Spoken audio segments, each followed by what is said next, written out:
Nakapag-isip na nga itong si Jenna matapos niya makita na nakapirma na nga itong si Gerald.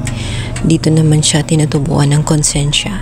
Naisip niya kasi ang kanyang anak nang minsan ngang dalawin ito ng kahinaan niya sapagkat hindi ito makatulog. Nasanay na kasi ito na ang kanyang ama ang nagpapatulog.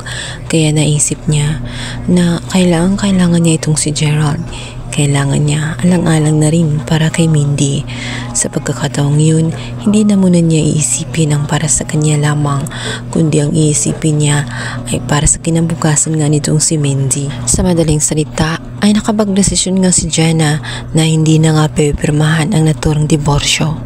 At sa pagkakataong yun, kinausap na nga niya itong si Gerald. Kailangan niya ang kanyang presensya. Tingin niya ay kulang at hindi kompleto ang kanyang pamilya kapag wala siya. Kaya naman nakapag-isip siya, nabibigyan pa siya ng isa pang tsansa para mabuong muli ang kanilang pamilya, sapagkat alam niya na kailangan din siya ng kanyang anak na si Mindy. Hindi niya kailangan ng mga laruan na magpapakalma sa kanya.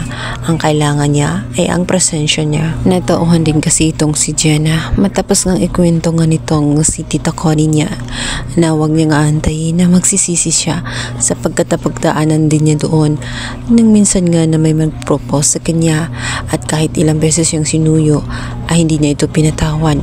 Kaya naman ngayon ay nasa maayos na nga siya na pamilya. Naisip nito na kung noon pinatawad niya ay sana siya ang may mas payapang pamilya at mas masaya ang kanyang buhay.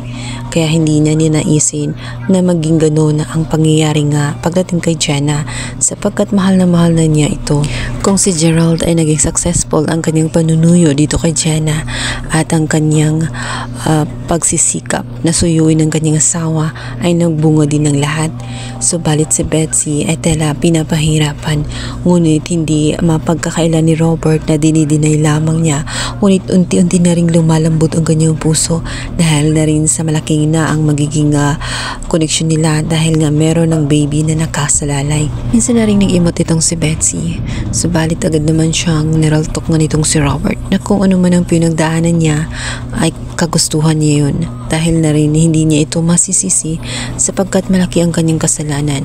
Ngunit handa si Betsy na gawin ng lahat kung kulang pa ang kanyang effort ay itutuloy niya upang mapatunayan nga kay Robert na sincero siya at karapat-dapat siya na ibalik sa kanyang puso at sa kanyang pamilya. Sa kabilang banda, kung tuwang-tuwa si Jenna at si Gerald dahil magkais na nga sila, subalit hindi pa sapat ang mga yun sapagkat si Robert ay hindi pa okay.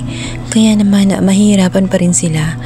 Hindi agad-agad makapasok si Gerald sa loob nga ng mansyon sapagkat haharangin naman siya nitong si Robert. Hindi pa rin nakalimutan ni Robert ang ginawa nga ni Gerald na pagtataksil sa kanya.